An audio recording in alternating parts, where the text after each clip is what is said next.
Ka njerëz që e ushtrojnë një detyrë dhe ka njerëz që e mbushin atë me kuptim.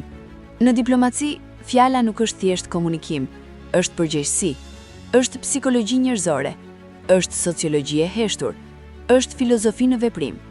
Zonja Artemis Costa Malo, ambasadore e Republikës së Shqipërisë në Kanada, vjen nga bota e mendimit të thellë dhe analizës së fjalës, një formim akademik që bashkon gjuhësinë, përkthimin dhe të drejtën me ndjeshmërinë ndaj njeriut dhe shoqërisë. Sepse për të, diplomacia nuk fillon në protokoll, por në kuptimin e tjetrit, në aftësinë për të dëgjuar, në mënyrën si ndërtohen ura mes kulturave, mes shoqërive dhe historive që takohen. Në Kanada, ajo gjeti menjëherë gjuhën e përbashkët, në dialogun zyrtar, në marrëdhëniet njerëzore dhe në komunitetin shqiptar që kërkon përfaqësim me dinjitet. Ide që për një kohë të gjatë priten momentin e duhur, përmes punës këmbgulse, u kthye në vepra konkrete, sepse diplomacia, kur udhëhiqet nga mendimi i kthjellët dhe ndjenja e përgjegjësisë, sjell rezultate që prekin jetën e përditshme. Por përtej diplomates, jeton edhe shpirti artist, ai që e njeh fuqinë e fjalës së shkruar, ai që e di se gjuha nuk është vetëm strukturë, por emocion, kujtesë dhe identitet. Në këtë bashkim mes mendjes dhe shpirtit, mes shtetit dhe njeriut, mes detyrës dhe ndjeshmërisë, ndërtohet një mënyrë përfaqësimi që lë gjurmë përtej kohës. Në Shqip Story, ku diplomacia flet me gjuhën e artit.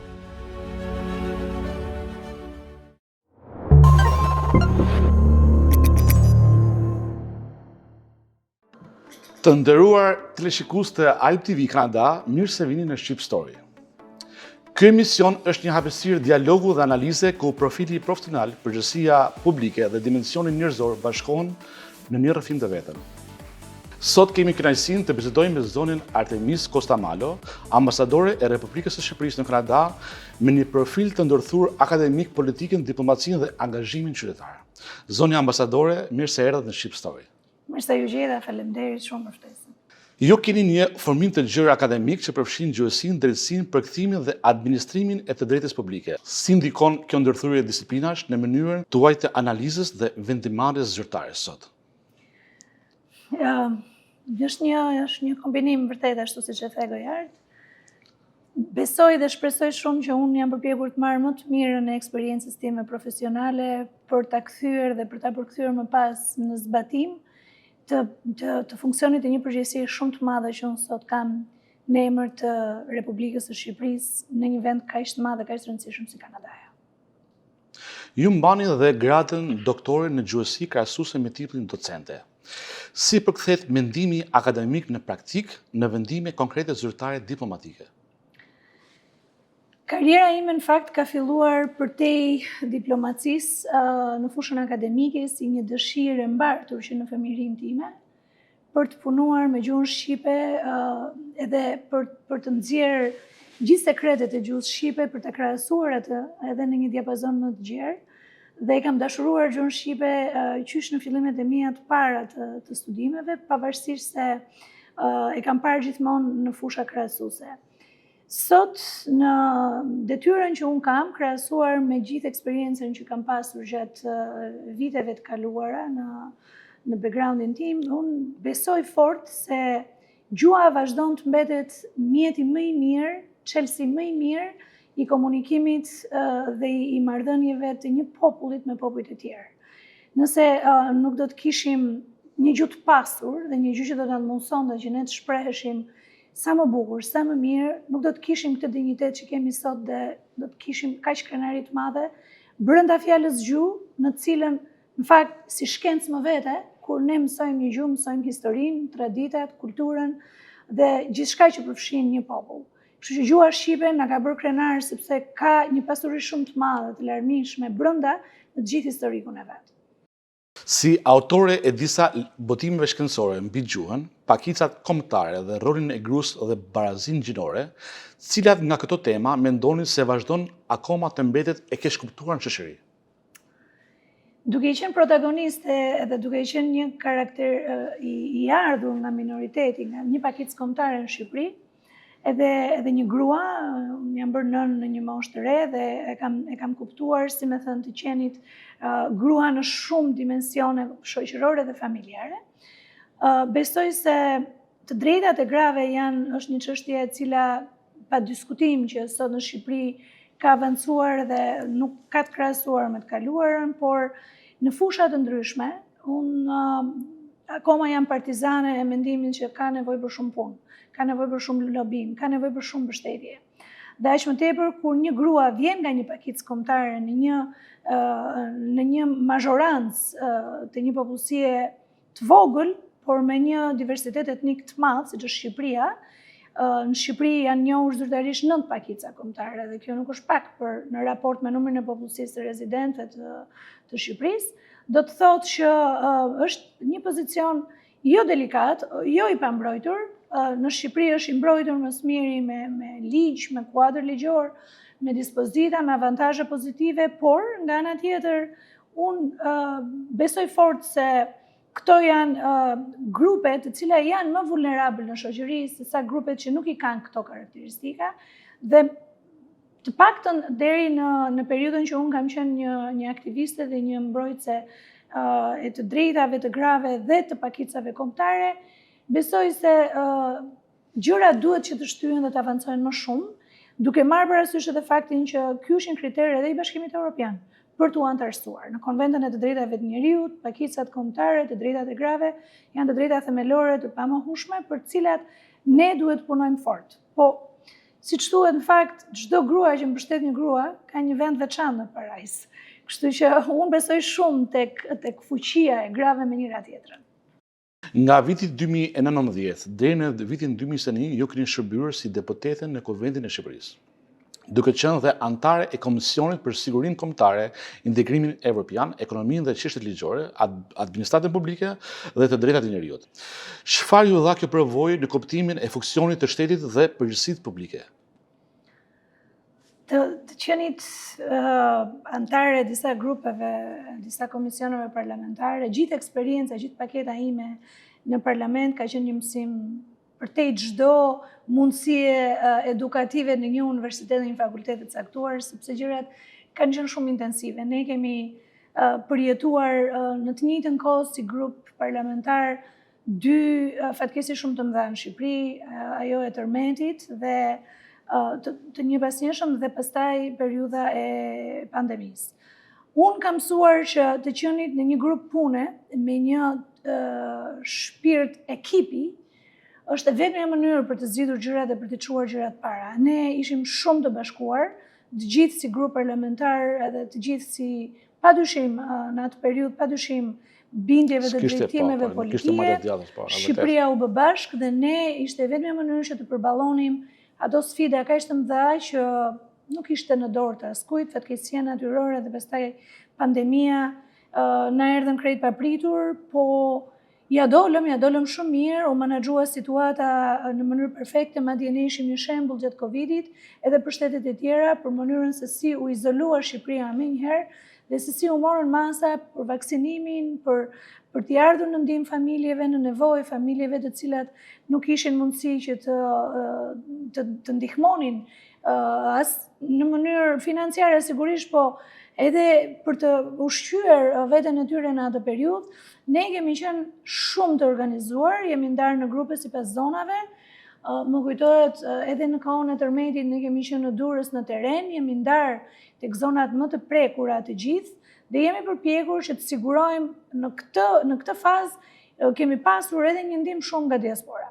Unë jam shumë e njohëse të gjithë shqiptarëve që u mblodhën në shtete të ndryshme ku ka një numër të konsiderueshëm komuniteti shqiptar dhe të cilët i erdhën menjëherë në ndihmë Shqipërisë dhe bashkëdhetarëve. Ky është një moment që tregoi që shqiptarët kudo që janë e kanë kokën të Shqipërisë, e kanë zemrën të Shqipërisë dhe kanë një unitet në momente të vështira. Sidomos edhe po flas edhe për tërmetin, edhe për pandeminë, po i them së bashku sepse ishin të dyja dy plagë, po ka pasur mbështetje shumë të madhe, Shqipëria është mbështetur, po ishte shumë situatë serioze dhe e morën gjithë shqiptarët që të paktën ne që jetonim në Shqipëri e kemi respektuar çdo udhëzim me shumë. Mos kishte nevojë bota për një update në atë moment, se shumë vite bota po shkote, harron njerëzit, harron në rrugën e Zotit, vetëm vrap, për një moment aty ishte një refresh. Këto janë momente që brenda fatkeqësisë kanë edhe mësime të mira, kanë edhe na bëjnë të reflektojmë sigurisht, është si momenti kur ne humbasim dikë dhe atë ditën që ai ndron jetë, ne themi nuk e kemi menduar sa e shtrenjtë është jeta, po sa e shkurtër është jeta. Është e njëjta që ka momente shumë delikate, të cilat janë tronditse, por ne na bëjnë të reflektojmë.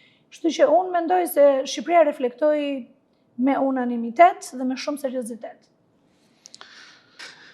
Që prej korrikut të 2024-s përfaqësoni Shqipërinë në Kanada si ambasadore. Cili ishte mendimi i parë kur mbërritën këtë mision? Kur më dha si lajm, si propozim, nuk e kisha menduar asnjëherë, për të qenë shumë e sinqert. Unë isha në detyrë zëvendësministre. Ndërkohë kisha ardhur në Kanada para se asnjëherë, po. Por, se ndonjëherë karma bën çuditëra, kam qenë zëvendësministre në detyrë dhe ndoshta për 2 vite mbaronte mandati dhe ne qeveria pra ishin zgjedhjet e radhës, zgjedhjet politike. Dhe unë nuk e di sepse kisha bërë një aplikim në një universitet në Kanada për të bërë një postdoktoratur stadi të shkurtër, një program ndoshta, dhe më kishte ardhur një përgjigje pozitive, por kam qenë në detyrë zëvendësministre dhe kjo ishte thjesht le ta provoj një herë për eksperiencë. Ndërkohë që familja ime më tha, akoma do vazhdosh të studiosh në lodhe, po tani të rritën gocat lere këtë pjesë, po unë e kisha si ëndër në sirtar për të ardhur një në një universitet Kanada dhe për të bërë një gjë ekstra, ndryshe. Por nuk e zgjata dhe e lash aty. E harrova, si me thënë. U pranova dhe më duhej që të vazhdoja me procedurat, nuk ram shumë dakord në shtëpi që të vazhdoja, sepse në fakt isha ndërkohë shumë e zënë, jepja mësim në shumë universitete dhe isha dhe zëvendësministre në detyrë. Kështu që kur më erdhi lajmi për të ardhur në Kanada, mendova fillimisht këtë historinë e karmës, thash në Kanada. Kush e dinte këtë gjë që unë e kisha menduar Kanada, askush. Dhe më pëlqeu.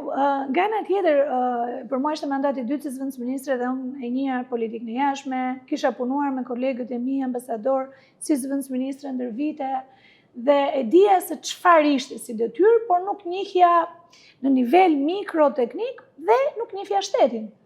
Kështu që kam qenë pak skeptike fillimisht. Pastaj patjetër që vendimi erdhi dhe unë isha shumë e lumtur, përgatita dhe një strategji, një prezantim në Komisionin e Jashtëm në Parlament. Dhe fillova menjëherë të mendoja se çfarë mund të bëj, si mund të jetë, kontaktet, pyetjet. Kur mbrita, në fakt, unë kam mbritur në shtator, në mes të shtatorit kam mbritur dhe koha këtu ka qenë shumë e bukur. Ka qenë Mahnice.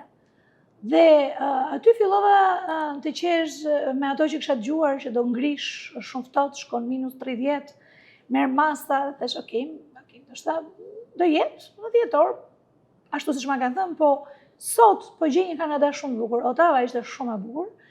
Erdha pak si e pa orientuar, mu desh me thënë drejtën, muajt e parë pak kohë që unë të kuptoja se si funksionon dhe e gjithë gjëja. Mirë, po mua më bë çdo gjë shumë shpejt. Më doli akreditimi shumë shpejt, ndërkohë që kisha dëgjuar që ambasadorët e tjerë prisnin me muaj të tërë. Mua çdo gjë më bë, kam qenë me pushime në Shqipëri, kur më thanë duhet nisesh, në shtator duhet jesh në Kanada, është shumë vonë madje. Këtu erdha, bëra dorëzimin e kredencialeve të guvernatorja e përgjithshme, prap shumë shpejt, brenda një muaj. Më thënë, unë isha gati për të filluar full time punën time menjëherë. Dhe nuk pata shumë kohë. E ke pas të lehtë në kuptimin që nga që ke ardhur nga një mision. E kam pas të njohur.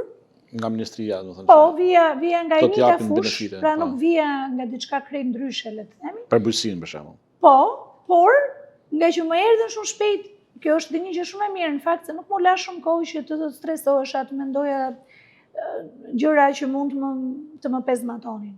Dhe duke qenë gjatë gjithë kohës shumë aktive, sot që ka kaluar një vit e disa muaj, më duket një rrugëtim shumë më i gjatë se sa një vit e pak muaj. Pra, më duket sikur unë kam shumë kohë në Kanada, pata fatin shumë të madh që të përqafohesha nga komuniteti shqiptar, që ishte një nga arsyet më të forta që e kisha në top list për t'i thënë po këtij propozimi, sepse lexova, studiova, pyeta dhe gjitha statistikat e mia më nxirrnin tek e njëjta përgjigje. Që komuniteti shqiptar në Kanada është komuniteti më i mirë i diasporës shqiptare në botë. Është edhe për shkak të rregulloreve të politikave shumë të forta të emigrimit që ka pas Kanada prej disa vitesh për të filtruar hyrjet e emigracionit dhe kanë aplikuar shtresa shumë të mira të shoqërisë shqiptare, intelektual dhe njerëz të cilët me të vërtet kur kanë mbritur këtu më kanë përkrahur, më kanë pritur shumë mirë dhe kjo më lehtësoi edhe më shumë detyrën dhe më përmbushi shpirtërisht për të bërë më të mirën me përkushtim, po dhe më rriti përgjegjësinë. Sepse kur pritshmëritë janë shumë të larta, të duhet që të jesh e angazhuar 100%, jo vetëm për të mos zhgënjur asnjëri që beson te ty, po edhe me veten tënde të kesh një ndërgjegje shumë të qetë për ato arritje që ti i ke me patjetër të realizueshme dhe duhet i realizosh. Në Kanada ka disa, ne kemi një platformë me projekte të reja dhe me detyra të reja, të cilat jemi duke implementuar. Detyra e parë është për shkak të distancave shumë të mëdha që kanë në Kanada, ne përfaqësohemi vetëm me një përfaqësi diplomatike, me selinë diplomatike të ambasadës, gjë që kështu ka ndodhur, ne këtë vit mbushim 25 vjet, pra ambasada ka 25 vjetorin e saj, por duke u rritur numri i komunitetit dhe nevojat dhe shërbimet që ne ofrojmë, është gjykuar që dhe kemi kërkuar në qeverisë që të hapet një përfaqësi e dytë diplomatike në Toronto, një konsullat e përgjithshme. Mëse nevojshme është. Është e nevojshme dhe shpresojmë shumë shpejt të realizohet, sepse jo vetëm që komuniteti shqiptar i lokalizuar më së shumti është në këtë zonë, patjetër që ka edhe në vende të tjera, por shërbimet që njerëzit, që qytetarët kanë nevojë të marrin dashmë nga ambasada pa shkuar në Shqipëri dhe për ta lehtësuar të gjithë procesin, sërish janë të vështira brenda për brenda në Kanada, sepse duhet që të udhtojnë shumë orë qoftë në rrugë toksore ose ajrore dhe të kalojnë disa ditë në qytetin ku është ambasada. Dhe kjo është parë si një nevojshmëri, jo si një luks, as si një kërkesë privilegj për ambasadën, por është nevojshmëri. Sepse kemi dhe zonat të tjera, si në British Columbia ose në Alberta, që janë sigurisht larg. Kemi bërë një propozim për të patur një konsullat lëvizse, një projekt pilot është implementuar në Greqi me sukses dhe tashmë do të bëhet edhe në Mbretërinë e Bashkuar dhe shpresojmë që të realizojmë edhe në Kanada së shpejti për të çuar konsullin në vendet ku janë larg ambasadës dhe konsullatës dhe kryesisht aty ku ka njerëz të cilët janë të moshuar, nuk mund të lëvizin, nuk mund të udhtojnë deri në ambasadë, janë njerëz me probleme, ndoshta me nevoja ndryshe, të cilët sërish nuk mund të udhtojnë, por nuk mund t'ju privohet e drejta për t'u pronësuar me pasaportë shqiptare, me karta identiteti, me prokurat që kanë nevojë me marrëdhëniet e tyre me Shqipërinë dhe me gjitha shërbimet e tjera që mund të kenë nevojë nga qeveria shqiptare. Kështu që dhe kjo është në planet tona për të realizuar. Keni parasysh që projektet dhe dëshirat janë të shumta dhe të forta dhe shumë të nevojshme, por çdo gjë është çështje buxheti, jo mungesë vullneti politik, absolutisht. Çdo gjë llogaritet me një projekt buxhet dhe në bazë të prioriteteve që ka buxheti i qeverisë shqiptare tashmë llogariten edhe nevojat e para dhe Shqipëria ka prioritet Bashkimin Evropian aktualisht, sepse jemi shumë shpejt drejt mbylljes të gjithë procedurës shumë vjeçare, të një labirinthi, të një përkushtimit të administratës publike në Shqipëri për t'u antarësuar në Bashkimin Evropian, kështu që normalisht këtu ka nevojë për mirëkuptim, sepse gjithë shqiptarët janë kudo njësoj, gjitha shtetet janë njësoj të përfaqësuara, por prioritetet në aspektin buxhetor janë të ndryshme. Është interesant fakti që unë jetoj në Tiranë, jetoj në Tiranë, aty kam shtëpinë një pjesë të familjes. Neve pretendojmë shku në Europë, më fut në Europë, shamo, më bashku, po. E di sa italian ka që vinë sot në Shqipëri jetojnë, edhe Gjerman? Dhe jo vetëm. Shumë. Do thanë neve do shkojmë në Europë kur të gjithë europian të vinë në Shqipëri. Këtu ka dy momente gojart në analizën time. E para që Shqipëria është drejt Bashkimit Evropian, por në këtë moment nuk është akoma antar e BE-s.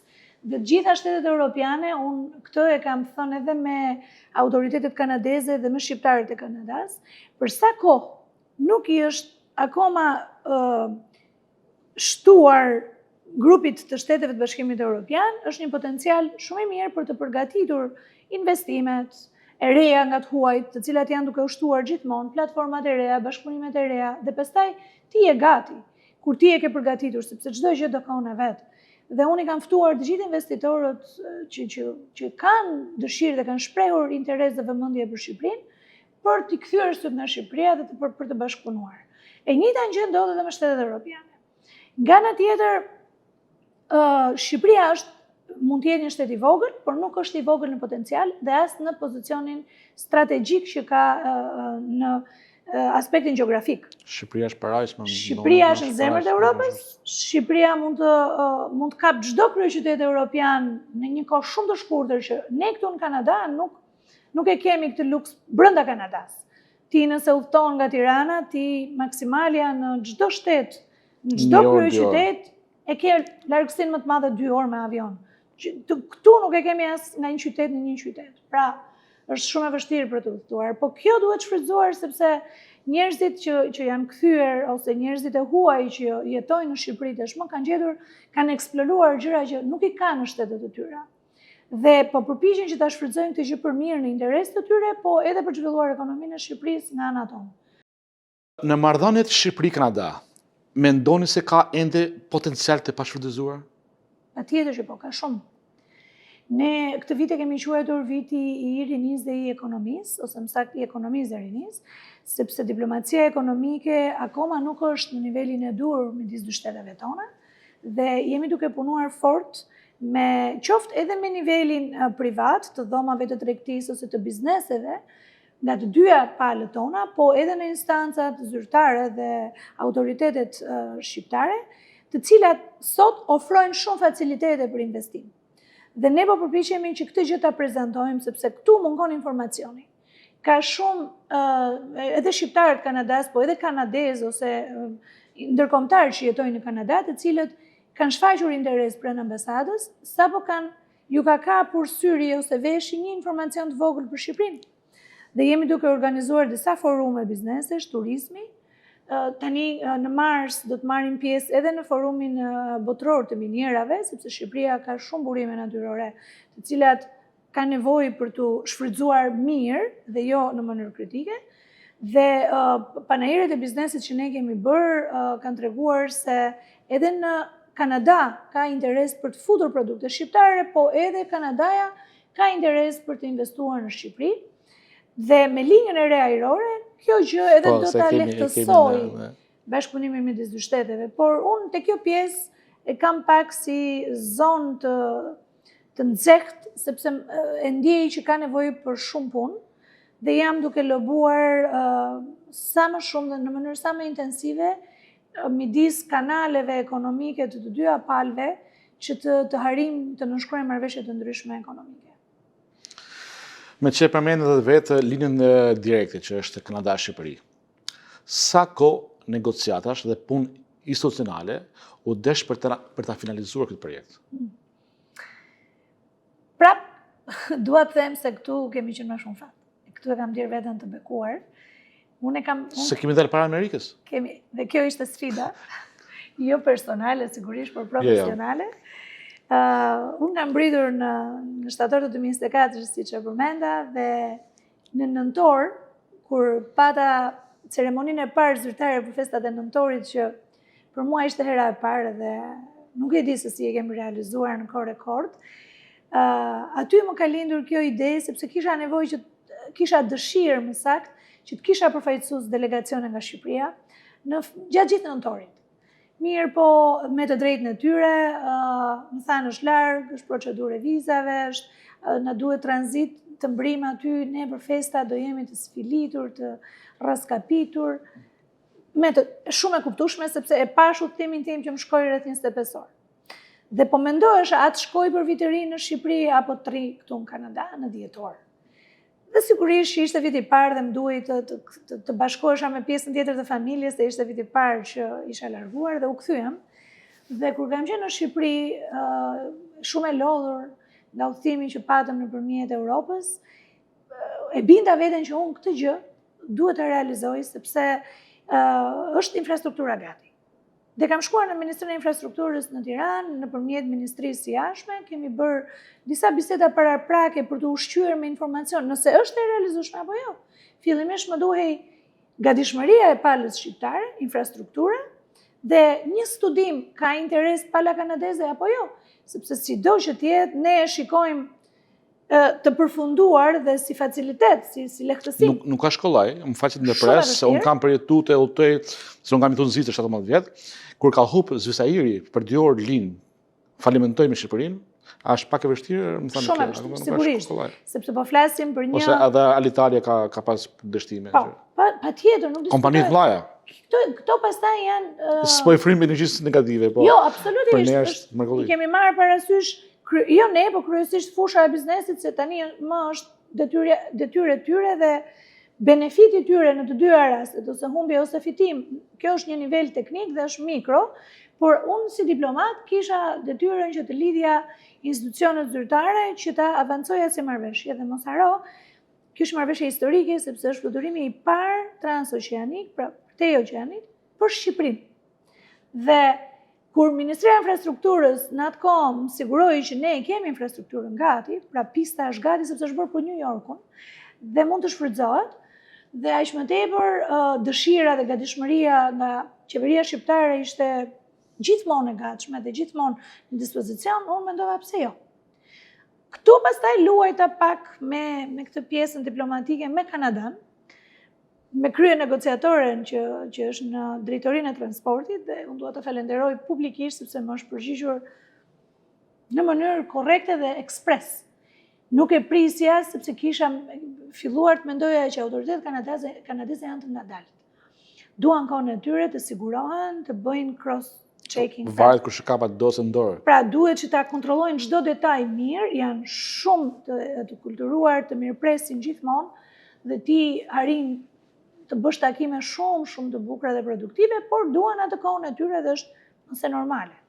Por mua, në këtë pjesë, mua më janë përgjigjur shumë shpejt, dhe madje, kur ju kam bërë të qartë që ne kemi pistën gati për New Yorkun, por a mund ta realizojmë më herët, sepse New Yorku kishte paraqitur kërkesën për të patë edhe business class. Këto ishin detaje teknike që unë as isha e përfshirë dhe as i dija. Sa neve s'kemi, më thonë Kanada, Shqipëri, po, nuk ka biznes? Ne kjo ishte një nga gjërat që edhe mund ta përfshinim ose mund të përfshihet më vonë të linjat e tjera. Po shton atë... Shton kuotën, sigurisht, dhe shton edhe disa kritere teknike të sigurisë, mos gaboj, në marrëveshje. Por ajo është marrëveshje e hapur, kështu që sigurisht nëse do të ketë... Mund të bëhet update. Patjetër, ata kanë bërë një studim fizibiliteti, kanë bërë vetë kompanitë edhe qeveria kanadeze, dhe mua më lanë në pritje një 6 mujor të mirë. Për të më thënë që nena duhet që të studiojmë nëse na intereson ose jo, udhëtimi me Shqipërinë. Dhe unë për t'i ndihmuar bëra një listë me argumente pse po. Dhe nuk vura asnjë pse jo. Dhe në fakt, te këto pse pot, ishin vërtet argumente reale. Ishte interesi i komunitetit, ishte interesi i delegacioneve zyrtare, ishte shfrytëzimi i pistës aktuale, shfrytëzimi i infrastrukturës aktuale, ishte pozicioni gjeostrategjik i aeroportit të Rinasit që mund të shfrytëzohet dhe për tranzit dhe për shtetet e tjera. E shumë argumente të cilat mu pranuan mirësisht dhe vijuan me njëherë, pastaj me procedurën midis dy vendeve, pata fatin e mirë që në Shqipëri drejtori i aviacionit, dhe dua ta falenderoj nga zemra zotrin në fjalë, ka qenë personi kyç në realizimin e kësaj marrëveshje. Ai vizitoi Kanadan, Montrealin në atë periudhë për shkak të konferencës së ICAO-s, dhe ne u takuam edhe me autoritet kanadez, dhe ai e ka avancuar të gjithë procedurën sepse kishte shumë detaje teknike, të cilat i realizuan në kohë rekord, dhe u miratuan pastaj nga të dyja palët. Kështu që fluturimi i parë do të jetë 18 qershor. Të lumë goja, 18 qershor do bëjmë dasën. Tani ka ardhur momenti të kthehemi pak te femëria juaj. Edhe është një foto që kemi këtu. Edhe do ta përshkruajmë pak bashkë, ta përshkruajmë. Po ku e keni gjetë këtë foto? Po, tash ti vazhdim neve. Kur e shifni këtë imazh sot, a ndjeni më shumë nostalgji apo një shenjë e hershme e lidhjes tuaj me artin dhe kulturën? Se tani ti nuk e marr fiks me detaje. Çfarë ndjej sot? Kujtime, çudi, kam qenë shumë e vogël, po ndoshta janë disa skena që i mbaj mend gjatë, siç thash. Këtu ka qenë një grup xhirimi për një film në fshatin e gjyshës time, dhe unë kam qenë një fëmijë që u përzgjolla midis shumë fëmijëve për të qenë një ikone atij filmi.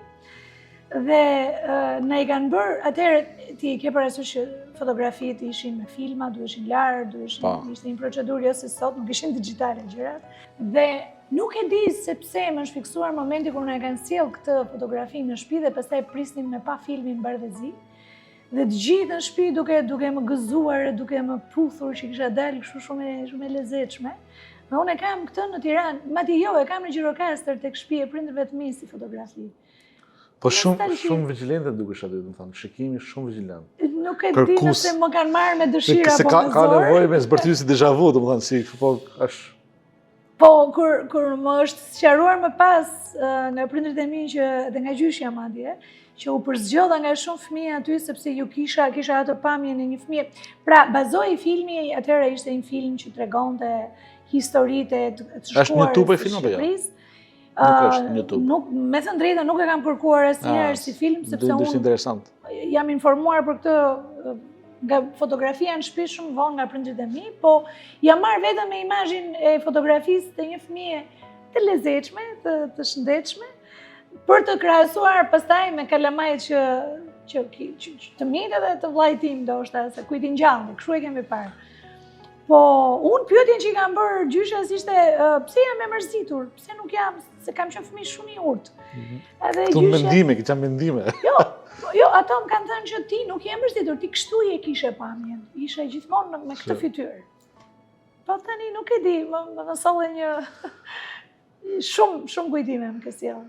Çfarë roli ka patur babai juaj në formimin tuaj njerëzor dhe në vlerat që mbani sot?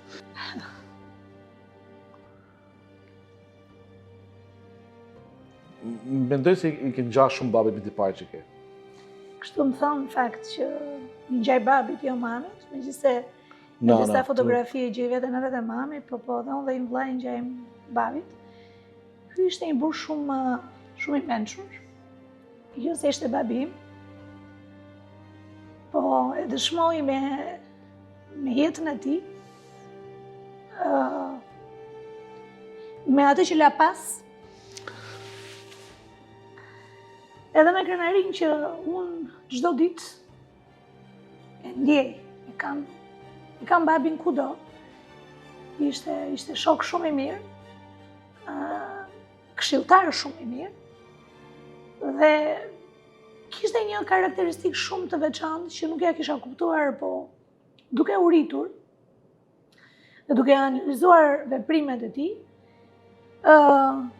e kuptova atë që ai thoshte. Ai fliste me shumë fraza të shkurtra dhe na linte që të kuptonim ne se çfarë na kuptonte, nuk i shtjellonte ato që thoshte dhe ndonjëherë më konfuzonte dhe më lofte. Edhe i thosha nuk të kuptoj, nëse do që të flasësh troç, më i thuj gjërat. Ai qeshte dhe nuk më kthente përgjigje, po unë i mbaja me vete ato që më thoshte.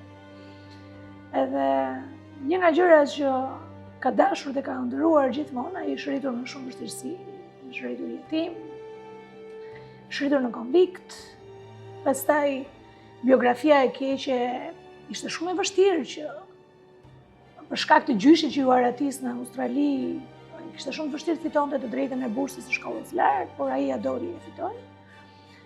Dhe shkëlqeu në inxhinierinë e ndërtimit, ishte nga studentët që u përzgjodh në ato vite për të qenë geolog dhe për ta mbrojtur diplomën e shkollës së lartë me një studim, por nuk pranoi kurrë që të përfshihej në asnjë post qeveritar.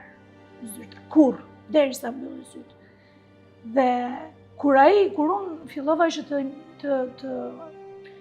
përfshihesha në politikë, ai ka qenë shtysa dhe madje e ka bërë pa më thënë fare hapin e parë që unë të përfshihesha në politikë. Dhe unë duke e pyetur dhe duke thënë ti ke pasur gjatë gjithë jetës tënde që në kohë të diktaturës ke pasur gjithmonë propozime. Dhe nuk e pranuar kur. Tani, unë pse duhet? Dhe ai duke më thënë që asnjëherë nuk jemi të njëjtët, edhe qoftë se duket sikur përsërisim të njëjtën gjë dy herë. Nuk e kalon kur lumin i njëjti njeri dy herë njësoj. Që do të thotë koha ka ndryshuar, ti je tjetër, sistemi është tjetër, mundësit janë të tjera, dhe ti ke të gjithë potencialin e mundshëm që të bësh gjëra që unë si kam përdot. Unë nuk e diskutoja fjalën e tij. Ai jo unë, po të gjithë në shtëpi. Ishte shumë autoritar si njeri, ndoshta edhe jeta e kishte bërë të tillë, sepse u detyrua nga jugu, ai është nga Dropulli në origjinë, dhe Enveri e çoi në Batër në Martanesh për të studiuar, për të punuar, pasi u diplomua. Dhe ky ishte një internim që me çuar, domethënë në një anë të Shqipërisë babin dhe në jug të thellë të Shqipërisë mamin si mjeke. Dhe kanë qenë gjithmonë larg. Mirë, po ai mbijetoi, ai u bë krye-inxhinier në minier, pastaj pati nevojë shteti, qeveria për ta sjellë në jug, e sollën në Memalia në minier, po gjatë gjithë kohës është konsideruar si një njeri që ishte i internuar, ishte ratis gjyshit dhe këtë duhet ta vuanin të gjithë. Kështu ka qenë sistemi, jo nuk i vë faj askujt për këtë gjë, por kjo i ngurtësoi karakteret e njerëzve, sepse nuk ke gjenin do të drejtën e tyre, nuk ju dilte njëri për Zot. Mirë, po babi me mua ka pas komplet një tjetër strategji, një tjetër qasje. Ai thoshte shpesh që ti je shumë e mbarë, se kur ti ke ardhur në jetë, unë kam pas shumë suksese dhe çdo gjë ka ndryshuar në jetën time. Besoj se kishte shumë gjëra për ta mbështetur këtë që e thoshte, sepse e thoshte shpesh.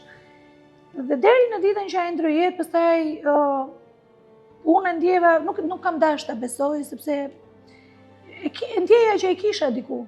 Më thënë, është nga të gjithë familjarëve mua im ka dalë në gjuhën shumë shpesh, kemi fol, dhe më ka surprizuar pas ndrimit të jetës babit, më kanë surprizuar njerëzit, të cilët nuk i njihja, madje edhe këtu në Kanada kur kam ardhur, më kanë shkruar inxhinier pafundësisht, njerëz që kanë qenë miq me të dhe nuk e dinin që unë isha vajza e Kostamalos.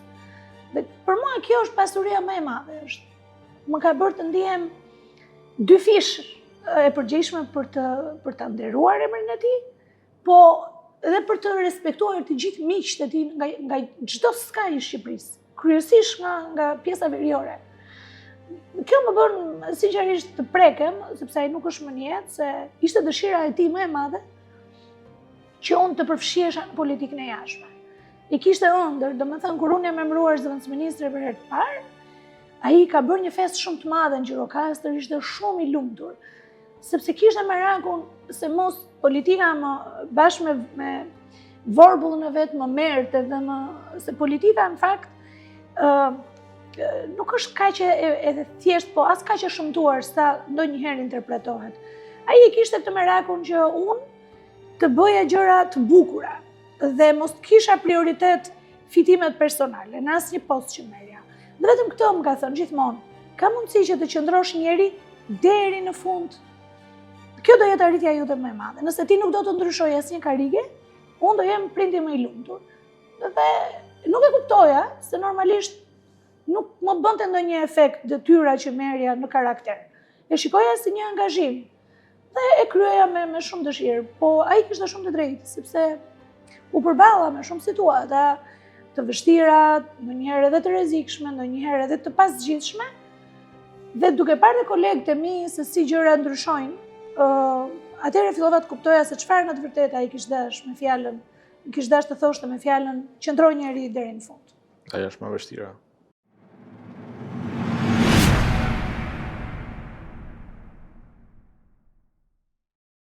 Artemis, të dua shumë të përshafoj fol. Përshëndetje, uroj të jeni të gjithë mirë. Artemis, nga ty mësova shumë gjëra. Më ka marrë shumë malli, të dua shumë, e zi po pres të vi aty. Gojar. Ju jeni kumbara e këtyre dy princave. Këta janë ta të dy janë qershi mbi tort, edhe nuk e prisja. Po Etani dhe Noa janë çunat e mi, janë antarët më të vegjël të familjes tonë, të madhe, sepse ne kemi një familje të madhe aty në Shqipëri. Edhe me jetë i keni. Falenderit. Po sinqerisht kur mendoj, kur më pyesin ka marrë malli për Shqipërinë, për këta dy më merr malli shumë, për asnjë njeri tjetër kaq shumë. Aty është mami, është goca tjetër, është komplet jeta ime, po për këta dy edhe kur flas, edhe kur I dëgjoj, edhe kur më dërgojnë ndonjë mesazh, më mbushen sy gjithmonë me lot.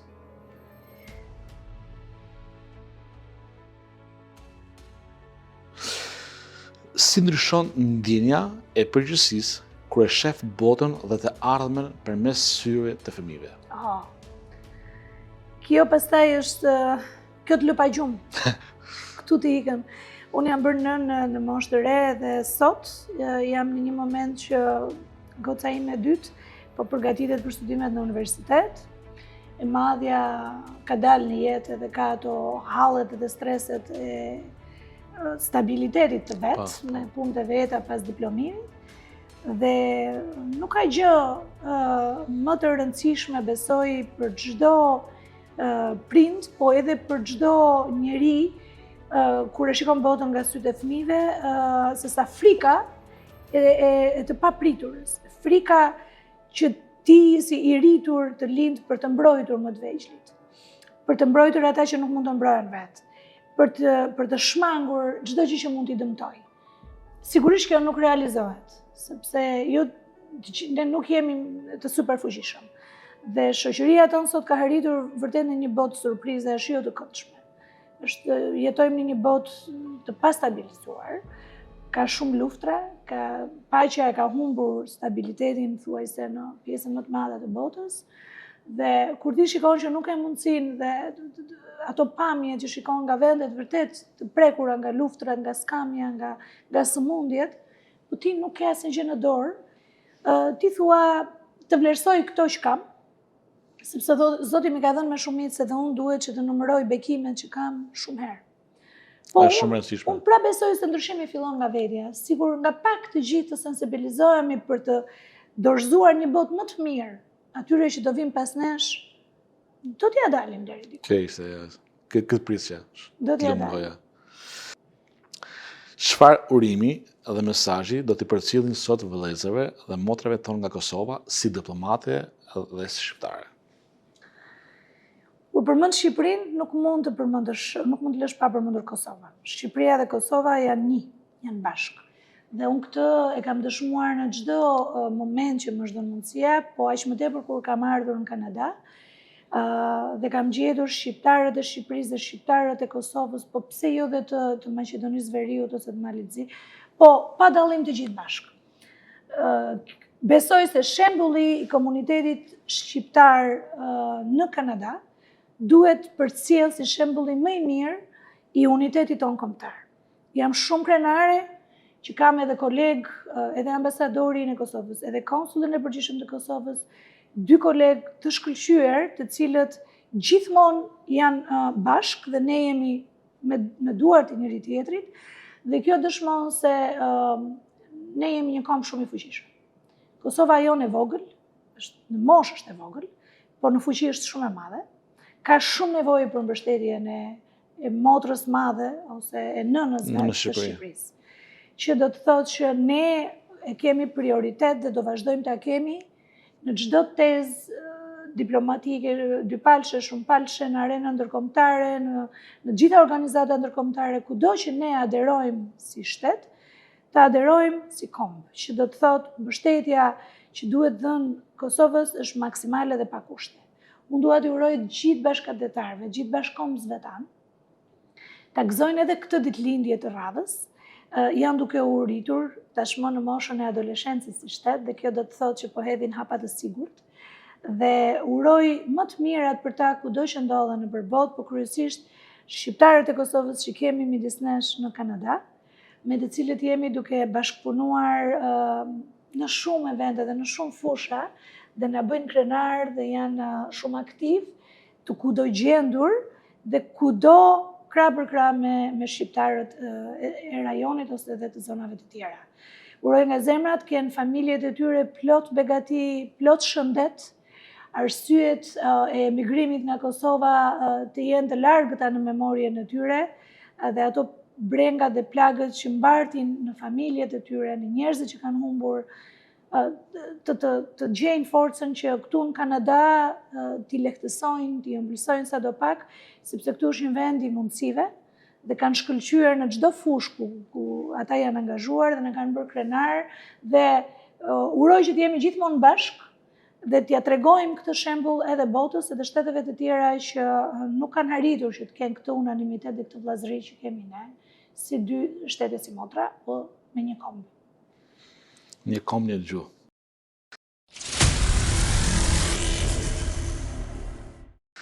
Do dalim pak te balanca juaj familjare. Ju jeni nën e 2 vajzave. Si e përjetoni balancën mes jetës publike dhe rolit familjar? Shiko, Vojard, nuk është e lehtë. Nuk është fare e lehtë që ti jesh zonja e shtëpisë, nën, grua, bashkëshorte, po edhe një fëmijë, një nëne që tashmë është vetëm, dhe të kesh dhe sukses në angazhimet profesionale dhe në premtimet që ti ke ndërmarrë. Nuk është as pak e lehtë. Po unë prandaj shpesh herë ta përmenda që e kam ndier veten të bekuar, sepse mua familja ime më ka mbështetur dhe më ka dhënë prioritet të gjithë njerëzit të familjes. Çdo antar i familjes time ka qenë i përkushtuar në sukseset e mia. Unë jam përpjekur që të jem me vajzat e mia herë shoqe, po gjithmonë nën. Nuk jam shumë me parimit që me fëmijët i e shok. Pavarësisht se unë i kam në moshë të rritur dhe ne jemi me mentalitet shumë të afërt, unë kam parimet e mia që ato e din shumë mirë që nuk i shkel dhe nuk i këtë i kalojnë. Pra unë kam disa parime kryesisht në lidhje me shëndetin e tyre, kryesisht me edukimin e tyre, këmbgul, jam pak posesive, siç më thonë ato, janë nën posesive kur do, në detyrat e tyre dhe në detyrimet që ato kanë, dhe ja kam dalë shumë mirë në pjesën e formimit të tyre dhe jam krenare për atë që ato janë sot. Them se kam bërë më të mirë, ndoshta askush nuk mund ta quajë nën perfekte veten, sepse perfeksioni është pafund dhe sigurisht ne rritemi bashkë me fëmijët tanë. Dhe kur ne rritemi bashkë me ta, shikojmë që diku dhe kemi gabuar. Ju kam shumë borxhe, kryesisht bashkëshortit tim, po edhe nënës time i kam shumë borxhe, sepse fëmijët kalojnë adoleshencën, rriten dhe shikojnë rrugët e tyre, dhe ti je gjithmonë aty për ta, por ata nuk duan që ti të bëhesh e bezdisshme, e lotshme, kështu që unë i kam lënë të lirë. Të dyja vajzat janë shumë të lira, i kam mbritur me frymën e lirisë, e adhuroj e dashuroj lirinë. Është një nga gjërat më të bukura që Zoti na ka dhënë dhe nuk do të lejojmë asnjë të na ecënojë. Asnjë, për asnjë arsye. Ne vetëm kështu mund të zhvillohemi, duke qenë të lirë, pa frikra. Tani në jetë kemi nga shumë arsye për të patur frikë. Dhe nga shumë gjërat që duhet kemi frikë. Po, unë jam përpjekur që t'ja heq frikrat vajzave të mia, duke i mbajtur unë dhe duke u përpjekur që t'i zgjidh. Ndërsa, për sa i përket balancës së kohës edhe të agjendës time, gjithmonë, thuaj se gjatë gjithë karrierës time jam përpjekur që ta kombinoj. Edhe udhëtimet profesionale, edhe fundjavat e mia profesionale, unë jam përpjekur që herë t'i kem vajzat me vete, me bashkëshortin të udhtoj sa më shumë, sepse duke e ndjerë detyrën time, detyrat e mia gjatë gjithë kohës, ata më mirë kuptojnë dhe më mirë. E kuptojnë përgjegjësinë që kam, streset që unë përjetoj, afatet që unë duhet të plotësoj dhe të vrapoj. Dhe janë atje për mua, po çdo gjë është mirë kuptim. Unë e kam gjetur të mirë kuptim, edhe kur vendosa që t'i ike, pyeta të parë nënën time dhe i thash, unë do ike shumë larg me një detyrë, po pa thënë akoma, po dua që të më thuash ti nëse ti je dakord. Do e merr bekimin e nanës. Më duhet me patjetër, sepse mami është për mua, sot është vetëm një herë, po për mua është nga gratë më të forta në botë. Ka kaluar shumë peripeci dhe ja ka dalë dhe është njeri çuditshëm. Se si ja ka dalë dhe ajo më tha, është shumë open mind, është shumë mendje hapur, ajo ka qenë për veten e vet shumë aktive dhe më tha, dhe ti po e mendon, asnjë mundësi që ty t'jepet nuk do ta lësh të iki. Sa do larg, tani bota është gjithmonë afër. Po. Çdo herë ti që ke nevojë, unë jam këtu. Dhe unë mund të vij aty, nuk mund të bëhem unë pengesë për të përjetuar ti një mundësi që t'jepet një herë në jetë. Kështu që ajo më mbushi pozitivisht dhe më suportoi, dhe është nga ato gra që ti mund të marrësh në telefon dhe të flasësh me të me orë të tëra për të gjitha temat e mundshme, duke filluar nga moda, te kuzhina, tek mjekësia, pastaj te politika. Ka shumë njohuri dhe për mua ky është sërish një fat shumë i madh, sepse isha mësuar që i ndaja këto gjëra me babin, kryesisht pjesën e karrierës time. Po jam shumë e sigurt që çdo grua ja del më së miri nëse vërtet i bën gjërat me zemër. Dhe nuk dorëzohet. Unë nuk jam mësuar të dorëzohem. Që deri tani ja kam dalë shumë mirë. Shpresoj. Me kryllit, mami dhe kish më jetë gjatë. Faleminderit. Çfarë do dëshironi që fëmijët tuaj të trashëgojnë nga ju? Tituj dhe funksionet apo vlerat njerëzore? Jo, tituj dhe funksione jo. Madje jam kategorike ndonjëherë edhe pavarësisht se i kam lënë lira, ju them, mos u angazhoni me politikë, mos u angazhoni madje as me diplomaci. Vajza e madhe ka mbaruar shkenca politike në Qipro dhe pastaj edhe masterin në Bruksel, po në këtë fushë, po shyrë zoti deri tani është marrë me gjëra të tjera. Nuk jam prind që duaj që të ndjekë rrugëtimin tim fëmijët. Kjo do ndodhte nëse unë do kisha një biznesin tim, dhe detyrimisht do t'ja kaloja patjetër fëmijëve të mi që ta vijonin. Në rastin konkret, unë dua që fëmijët e mi të ngelen njerëz deri në fund jetës, ashtu siç unë kam marrë porosin nga i madh. Dhe ato janë vajza, dhe porosia ime dhe meraku im është që t'jenë të lira dhe të pavarura.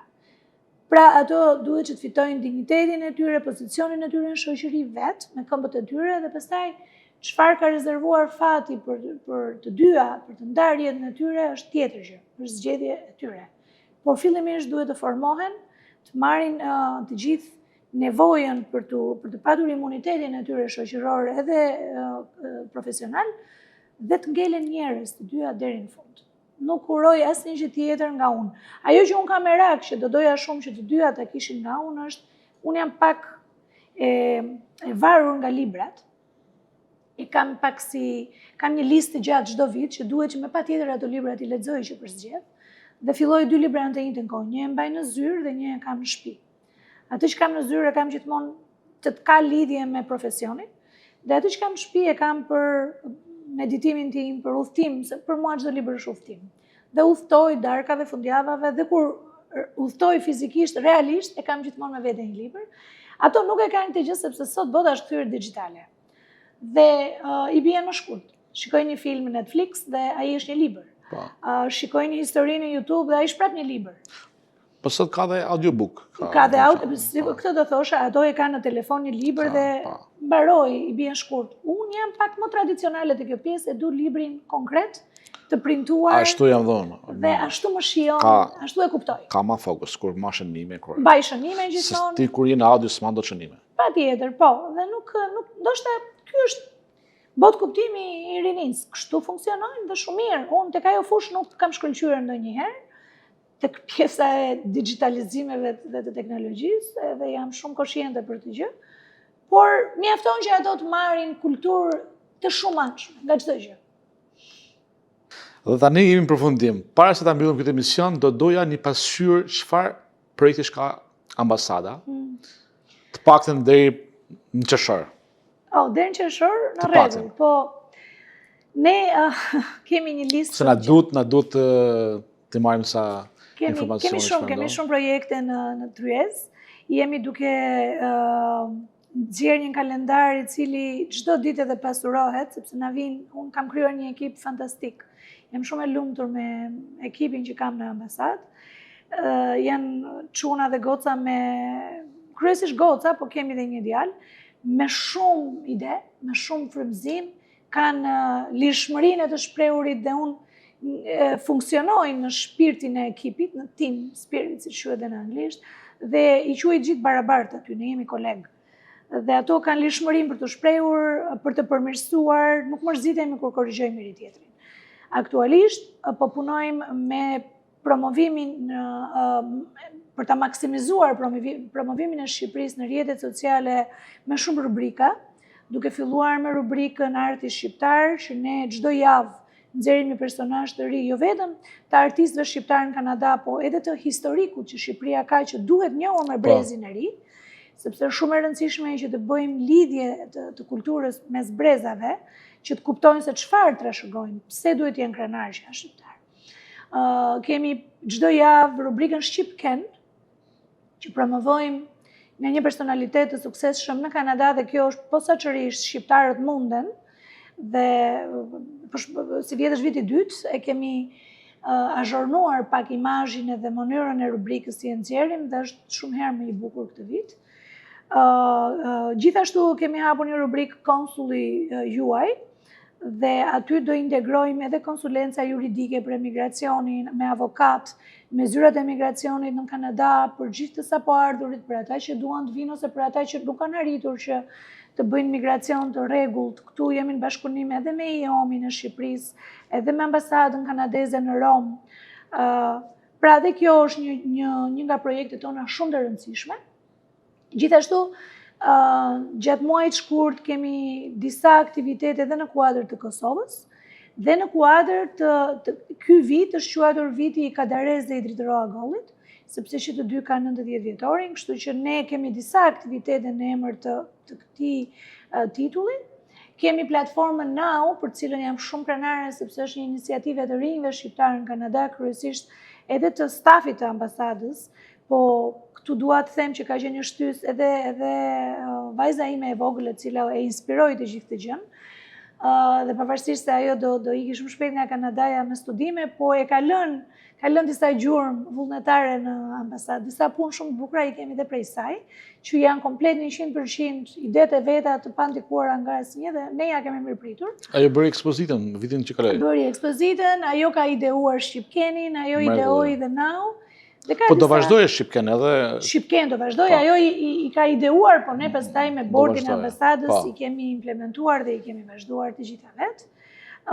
Dhe kjo do jetë një platformë që ne duam që ta prezantojmë dhe në samitin e diasporës që do të zhvillohet në Tiranë në prill, dhe këtu marr shkas për të ftuar të gjithë shqiptarët që janë të interesuar të regjistrohen te linku që ne kemi nxjerrë në rrjetet sociale të ambasadës, dhe janë të mirëpritur të gjitha shoqatat dhe të gjithë përfaqësuesit, njerëzit e spikatur të shoqërisë shqiptare në Kanada, për të na ofruar dhe sugjeruar tematika që duan që të diskutohen në panelet e summitit.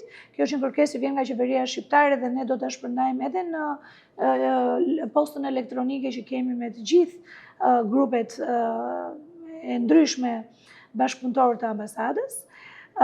Jemi duke përfunduar, por ky do të jetë një proces gjithmonë ongoing, pra në vazhdim, i këshillit të profesionistëve, i këshillit jashtëm e profesionistëve shqiptar, që do të jetë një këshill online, por që do t'i bashkangjitet ambasadës dhe më pas qeverisë shqiptare. Ne kemi dërguar database-in e aplikimeve dhe në qeverinë shqiptare. Qeveria shqiptare po e mbledh nga gjithë bota, do bëj regjistrin e profesionistëve shqiptar dhe pastaj do rekrutohen ata profesionistë për të cilët qeveria shqiptare ka nevojë, qoftë generalet. Ata pra aty ku ka mangësi Shqipëria, sepse sigurisht prioritet janë shqiptarët që jetojnë në Shqipëri, por ekspertizat e profesionet e ndryshme dhe eksperiencat e ndryshme që ofrojnë shqiptarët e diasporës janë shumë të vlefshme, janë të çmuara. Kështu që qeveria shqiptare ka ndërmarrë edhe këtë iniciativë nëpërmjet ambasadave. Ne morëm shkas nga kjo të krijojmë dhe këshillin për ambasadën, që do të jenë këshilltarë të jashtëm nga fusha të ndryshme për të asistuar ambasadës, aktiviteteve, ideve, promovimit, networkut, çdo gjë që mund të na ofrojnë, janë të mirëpritur. Do krijojmë një takim online shumë shpejt dhe pastaj do krijojmë një board që ne do t'i kemi gjithmonë në gatishmëri, me dëshirën e tyre kombëtare për të asistuar qëllimeve të ndryshme jo vetëm të ambasadës, po edhe kombëtare, pse jo. Kështu që janë mund të flas pa fund, kemi në mars kemi shumë aktivitete. Mars. Sepse është edhe na përkon edhe 7-8 marsi, 14 marsi, pra janë disa data kalendarike të rëndësishme për ne si komp, po besoj edhe në nivel ndërkombëtar. Në fund të shkurtit në Kalgari përurohet, në fakt nuk është përurim, sepse ata kanë një përvjetor të shkollës shqipe, dhe duan që të bëjnë një fest të madhe, dhe kjo është një gjë që na bën shumë krenar, sepse gjuha shqipe tashmë është kthyer në një fenomen që po thret, po na bërtet, që të mos të na zhduket, mos të na humb në diasporë. Fëmijët tuaj tashmë ne jemi gjithë koshient që janë fëmijë të lindur në Kanada dhe janë më tepër kanadezë se shqiptarë dhe gjuhën e parë tashmë kanë anglishten ose frëngjishten. Dhe kjo është fakt, këtë nuk e ndryshojmë. Është fakt. Por, ajo që ne mund të bëjmë është që të punojmë shumë fort me mekanizma të ndryshëm, qoftë edhe në futje në gjuhës shqipe në kurrikulat mësimore si lëndë mesgjedhje, qoftë edhe me shkollat shqipe private, me vullnetarët, pra ka disa sipërmarrje në këtë kuadër që janë emergjente. Doja mund dalë pak tu të pjesa se neve kemi diskutuar dhe vitin që kaloi në konsulatën e Kosovës, ti ishe në Zoom, ishe online, po. Kur folëm për gjuhën shqipe, po përveç librave, do ketë edhe mënyra tjera që ta trashëgojmë gjuhën shqipe, se mbase dikush dha aty një mendim që fëmijët tha tani janë të llastrum, tha do t'i gjesh një mënyrë që ti joshës. Po. Është vërtet. Do ketë mekanizma tjera? Unë si ekspert e gjuhës, unë jam 100% këmbgulse në faktin që institucioni kryesor për trashëgiminë e gjuhës është familja. Patjetër. Nëse nuk fillon nga familja, çdo lloj gjëje që të bëjnë institucionet zyrtare ngelet në nivel zyrtar. Që do të thotë? Ne kemi ide për të bërë lojra interaktive online, që fëmijët të bëjnë kuize të ndryshme, të bëjnë. Edhe kjo është interesante. Kjo është një gjë që mund të bëhet një herë në mënyrë kalendarike. Përveç librave gjuhësore, mund të bëjmë libra zbavitëse, mund të bëjmë aktivitete të ndryshme me shkollat, pra të mblidhen fëmijët e interesuar. Po gjithsesi këto janë një herë në. Ajo që është e nevojshme për një gjuhë, sepse gjuhën po e le të la, dhe ne që flasim disa gjuhë e dim shumë mirë, unë ndjej vështirësi tashmë me italishten që nuk po e përdor, me frëngjishten që nuk po e përdor, aq më tepër me shqipen që këtu nuk kanë ambient në të cilin ta kenë publik shqipfolës. Pra duhet në familje e përditshmja prindërit shqiptar ta kenë si detyrë që të flasin vetëm shqip. Atë që të thash për prindërit e mi që më flisin vetëm greqisht. Pikërisht për këtë arsye, për të mos humbur gjuhën edhe kontaktin me origjinën. Kështu që e njëjta gjë unë kam përjetuar dhe jam shumë rinose që ka ndodhur kështu, e njëjta gjë duhet ndodhi edhe këtu. Ne kemi disa ide, disa aktivitete shumë të bukura, edhe me mësuese të vjetra që jetojnë në Kanada, për të bërë aktivitete në mënyrë kalendarike, por siç të thash, këto nuk janë të mjaftueshme. Duhet zyrtarizuar në shkolla në mënyrë të tillë që ta kenë edhe lëndë mesgjedhje, siç është bërë në disa shtete të tjera. Dhe me krijimin, me realizimin e qendrës kulturore, atë shtëpinë e shqiptarit që ne po punojmë shumë fort që të realizohet, aty pastaj ajo do t'i lehtësojë shqiptarët e Kanadas me aktivitete kulturore, me zhvillimin e gjuhës shqipe, me një bibliotekë të pasur shqipe. Nëse do më lejonit, mund të ndalojmë pak të shtëpia shqiptarit, se është shumë e rëndësishme se aty ka ndodhur takime, po ka ndodhur vetëm shoqata. Por populli shqiptar që është këtu, komuniteti, nuk kanë informacionin e dur. Edhe të shfrytëzojmë rastin me televizonin tonë, domethënë edhe të japim pak informacion çfarë ndodh me shtëpinë shqiptarit. Se është një projekt që ka kohë që ka nis. Është një projekt që është nisur, kryesisht është ngritur një bord enkas për të bërë një studim fizibiliteti, për të marrë edhe një mbështetje nga qeveria kanadeze. Ne kemi marrë praktikat më të mira të disa komuniteteve tibetiane, siriane, etj. Me radhë, të cilët janë shumë më pak në numër se sa ne dhe ja kanë dalë qeveria kanadeze të mbështetë. Dhe ky ka qenë qëllimi i përbashkët i Kosovë-Shqipëri, që ne ta mbështesim të gjithë. Ne jemi diplomatë, ne jemi zyrtar. Detyra jonë është vetëm që t'i bëjmë bashkë shqiptarët dhe pastaj ata të vazhdojnë vetë në procedurat e tjera. Ne kemi dashur vetëm që t'i bashkojmë dhe të bisedojmë. Dhe kemi bashkuar shoqatat, sepse na duhet që të gjejmë fillimisht një zgjidhje, hapi parë, ka shumë, ky është një proces që ka një vizion të gjatë dhe të zgjas. Nuk është bërë në asnjë shtet kështu, dhe ne duam që të japim shembullin më të mirë dhe do t'ja dalim. Duam që ne t'i bëjmë bashkë shqiptarët Shqipëri, Kosovë, Maqedoni, nuk ka rëndësi, në mënyrë të tillë që të bashkohen me një qëllim të përbashkët. Këtu kemi edhe kultet fetare. Sepse kultet fetare mund të kenë kultet e tyre, stelit e tyre fetare. Religionet patjetër kanë xhamin, kanë kishën. Lyn rolet ato. Por ato janë të hapura për çdo komunitet. Ti nuk mund t'i thush asnjë po flas kot, asnjë italiani mos hajt ke xhamia ime, te kisha ime katolike, te kisha ime ortodokse. Po sigurisht është shqiptar xhamia të huaj. Ose katolik në për feja është për gjithë, nuk është vetëm kombëtare. Prandaj Bibla është ose tamam, Zoti është për gjithë. Dhe ne duam që të bëhemi të gjithë bashkë, ta përcjellim këtë gjë tek komuniteti shqiptar që patjetër është dhe për te shoqatave, janë të gjithë të hapur të na kontaktojnë, sepse shoqatat janë target i organizuar dhe ne prandaj kontaktojmë me atë grupin e shoqatave që janë të njohur ligjërisht me vendime dhe i kanë organizatat reale dhe të lishme, të cilët pastaj më teje përcjellen tek qytetarët e tjerë. Ky projekt don më shumë patriotizëm, a dhe dashuri. Do merr kuptim. Edhe mirë kuptim.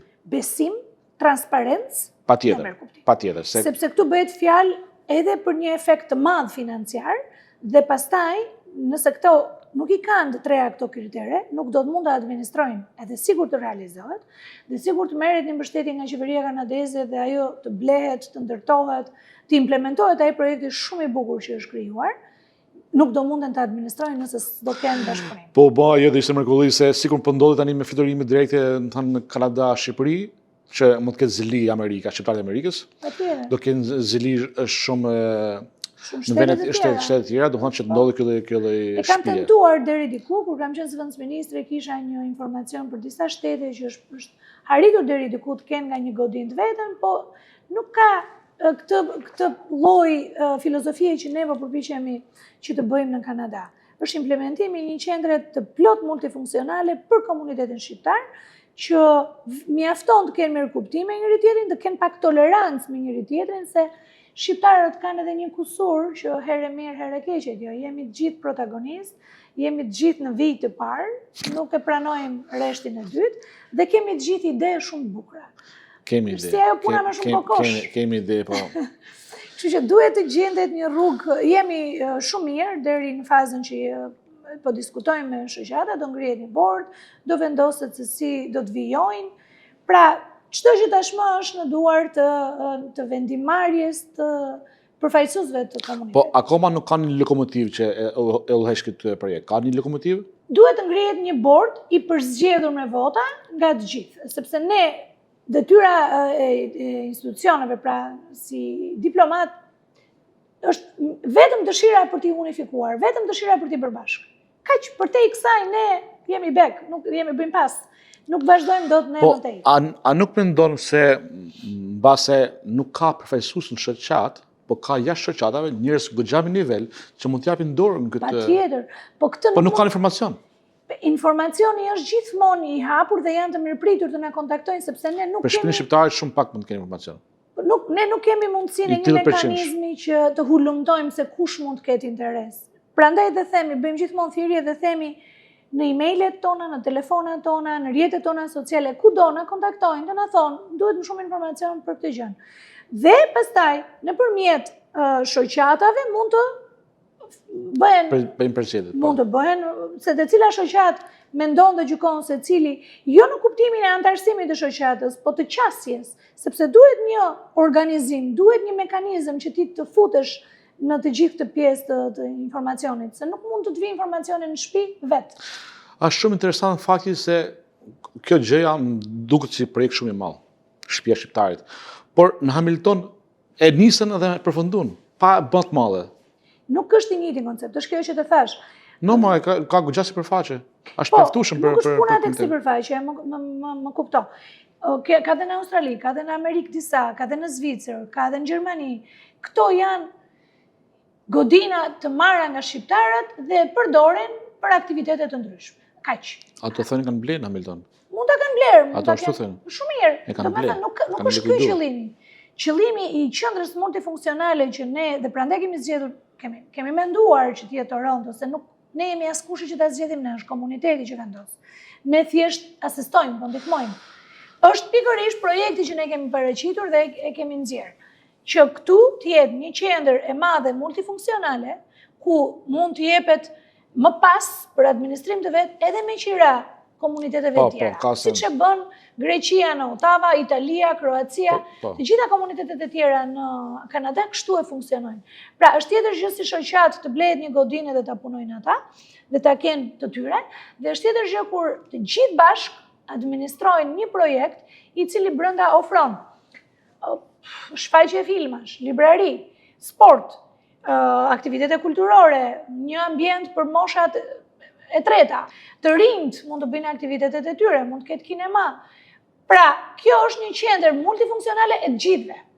Kjo është idea. Dhe ky është projekti që ne po përpiqemi që t'ia sqarojmë që duhet bërë përbashkët. Sigurisht do jetë xhamia, do jetë dhe kisha, ato që janë gjyret i kishë të njohura në Kanada. Sepse mund të ketë edhe pretendimet e tjera që edhe ne, unë jam vetë ortodokse. Dhe besoj në Zot, është domethënë motivi i jetës time dhe forca ime është Zoti, dhe këtë e kam dhe të trashëguar, po edhe e ushqej për ditë dhe ritualet i respektoj shumë. Im shoqi është musliman, ritualet e tij i respektoj pafundësisht, maksimalisht, dhe çdo gjë që ai beson. Por në rolin e një zyrtari, institucionalisht, ne jemi të detyruar të njohim ato ato organizata fetare, më saktë, që janë të regjistruara zyrtarisht. Sepse mund të çojë dikush nesër dhe të thotë unë jam bektashi, po shumë mirë, dhe bektashin ti duam fort, dhe në Shqipëri është një pothuajse nga kultet më aktive. Por nëse nuk jeni të regjistruar si shoqat fetare, zyrtare, ligjërisht, nëse institucionet nuk mund ta njohin. Zoti bof më të mirën. Kanë një mesazh për 31 maj, çfarë do ndodhi? Po. Na duhet ta bëjmë si lajm. Duhet ta bëjmë si lajm, duhet ta promovojmë të gjithë. Është një moment prap historik në kuadër të bashkëpunimit të programeve që kanë qeveritë tona të përbashkëta Shqipëri-Kosovë. Është edhe ky program. Ne në fakt bashkë me Kosovën e kishim menduar kohë më parë. Por kur ne ja propozuam qeverive tona, erdhi fiks me porosi. Ky do jetë një aktivitet shumë i madh që do të bëhet në bashkëpunim me bizneset dhe është i shtrirë në 3 shtylla. Ne do të publikojmë edhe ftesën, edhe programin, edhe linkun e regjistrimit. Do të jenë rreth 20-25, po përpiqemi që të shtojmë standat ku do të jenë bizneset. Pra çdo biznes është i lutur që të marrë pjesë. 25 biznese? 25 stenda, po edhe mund t'i ndajmë. Pra, se mos është pak? Aty vendi është për 20 në fakt, sepse janë të mëdha stendat. Downtown, a? Në Sankofa Square, ju e dini më mirë se unë, aty është qendër, është zemra e Torontos, do jetë edhe duam pak ta shfrytëzojmë edhe me rastin e kampionatit të futbollit. Ja mrapa fillon. Që fillon më pas dhe ta promovojmë pak Shqipërinë. Momenti i parë janë promovimi bizneseve, pra do jetë gjithë data 31 maj në dispozicionin ton, do na japin sheshin për gjithë ditën, dhe stendat mund të ndahen, do jenë dhe shoqatat, patjetër gjithmonë çdo gjë ne do ngrem një grup pune ku do të kemi përfaqësues të ndryshëm edhe shoqatave për të na sugjeruar dhe për të na asistuar, secili mund të marrë një detyrë. Ne shumicat e njerëzve i kemi vullnetar.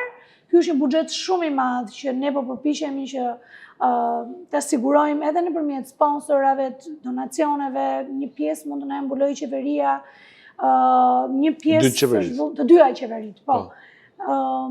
Pjesa vullnetare pastaj do na ndihmonte shumë sepse është qendra e Torontos për gjithë ditën me qira dhe plus pastaj gjithë gjërat e tjera.